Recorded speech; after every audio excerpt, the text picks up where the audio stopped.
If the year was 1882 and you had a strong hankering for a nice glass of root beer, but you didn't want to go to the store and buy it, how would you go about making it from home?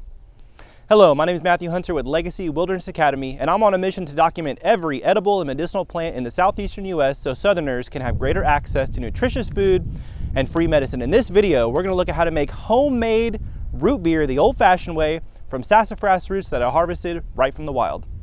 Although we may have a couple modern conveniences to help us, the method we'll show in this video is almost identical to how people made root beer in early America.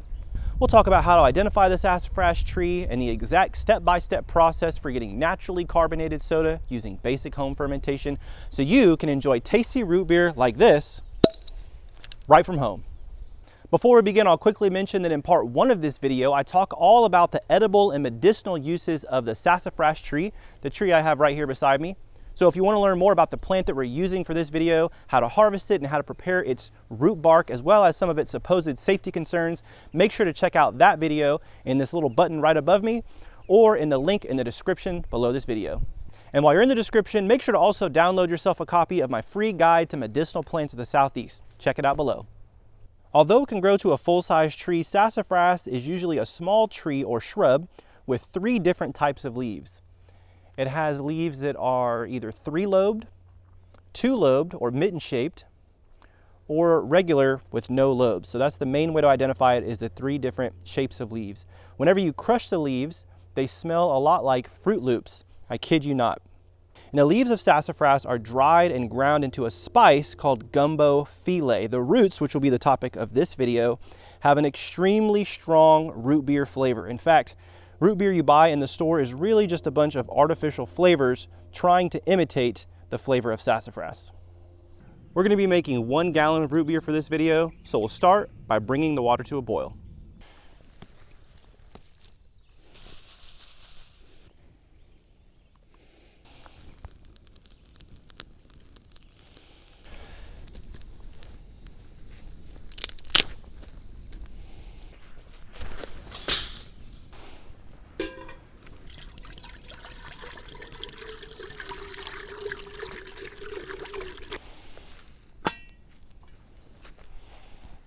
Now that we've brought this water to a boil, we're going to go ahead and add our sassafras root bark. This is about 1 cup or 20 grams of shredded or stripped sassafras root bark. We harvested it from the wild and just peeled it off.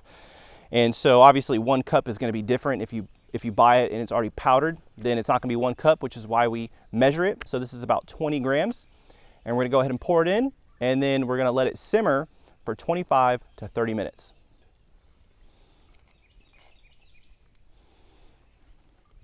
Now that this has been boiling for about 25 minutes, we're going to go ahead and add 2 cups of sugar, or maybe about 2 1/4 cups, because I do have a sweet tooth. And the sugar is important. The yeast is going to break down the sugar, and when it breaks it down, it's going to break it down into alcohol. It's going to have a little bit of alcohol in here, but it's going to be like a negligible amount. And then it's going to break it down into carbon dioxide, and the carbon dioxide is what's going to give this root beer its natural fermentation. So it is important that we add sugar in this.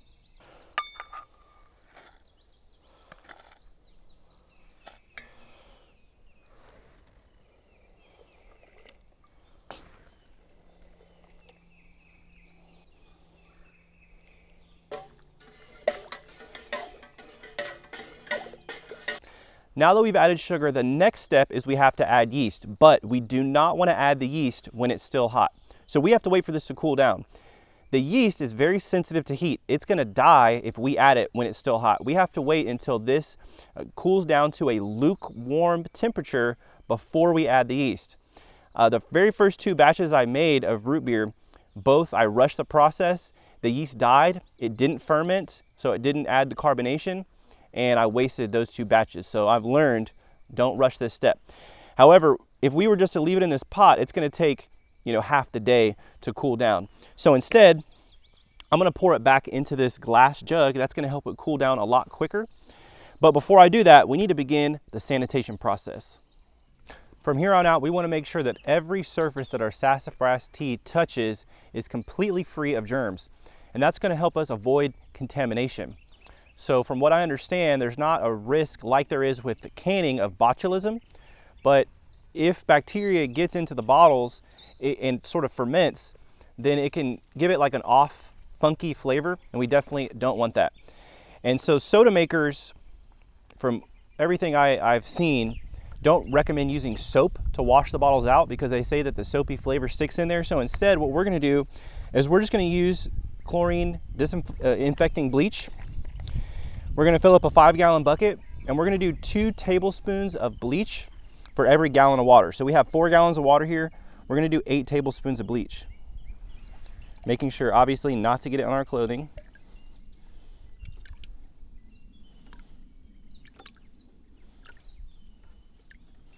That's about good enough, just like that. Next, we're gonna dunk every single thing that we is gonna come in contact with our root beer into this water. So I'm just gonna kind of stir this up. And before I pour it into this glass jug, this is gonna get sterilized. So this is gonna get dunked in here. Some people say, to wait a certain amount of time. We're just gonna dunk it in, let it sit for a few seconds, take it out, and then we're gonna rinse everything off in piping hot tap water from the sink. So we're not gonna obviously let all this chlorine water be sitting in the bottom of this jug or in our bottles or anything like that. We are gonna be rinsing it off. So I'll dunk it in. Probably should have done 3 gallons instead of 4. I'm also gonna be dunking in my funnel. And then I have here a fine mesh coffee filter that I'll be using to filter out the bark. I'm putting that in too.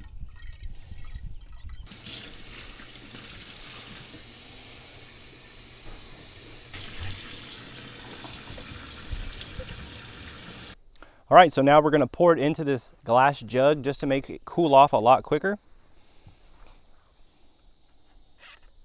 Put it in the funnel. Little mesh strainer.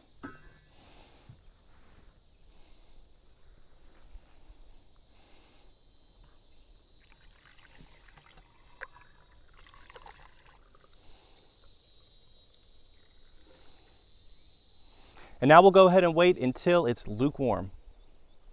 And of course there's a little bit left, so we better not waste anything.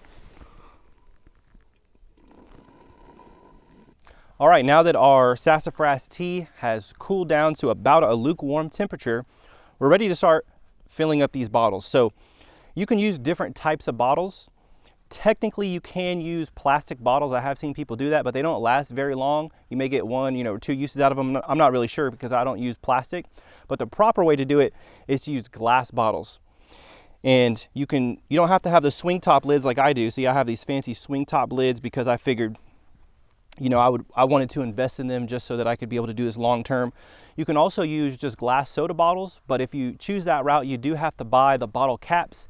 And then there's like a little press that clamps on the bottle cap to the bottle.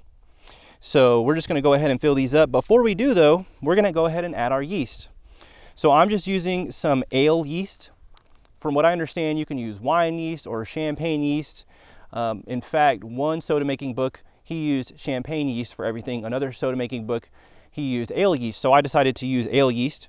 And for this whole gallon, I'm gonna put in 1/8 of a teaspoon of this ale yeast. And I forgot to sanitize my little teaspoon, so I'm just gonna eyeball it. Try to get about 1/8 of a teaspoon in there. Hopefully it's right. Then I'm gonna let that sort of rehydrate, and I'm gonna shake it up really good, and then we'll go ahead and start filling these up. All right, we've given this about 2 minutes to sort of rehydrate. We've also shucking it up quite a bit to sort of agitate that yeast to get it going. And now we'll go ahead and fill up these bottles.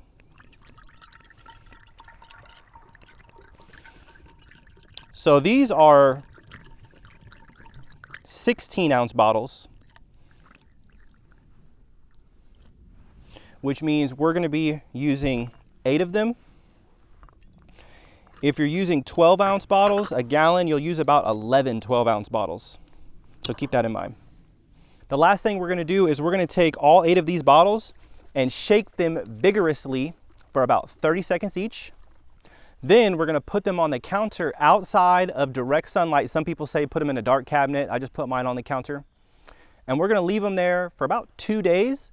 Then we're gonna check them, and to check them, all you do is you just pop it open. If you have a swing top bottle or if you're using a plastic bottle, you just loosen the lid, and you'll be able to tell if it's carbonated enough. You can also will be able to see the carbonation kind of bubbling on the inside of it. And it only takes about 3 days. We might want to check after 2. Keep in mind, these will explode if left too long. So after 3 days, we're going to be refrigerating them. Then they will last quite a bit longer because it slows down fermentation to where it's almost not happening anymore. And then we will have carbonated root beer. I'll see you then. Okay, so now that it's been a couple days, you can go ahead and test the level of carbonation by simply opening the bottle. And if it's at the level of carbonation that you want, this one is about perfect, then you can go ahead and refrigerate it.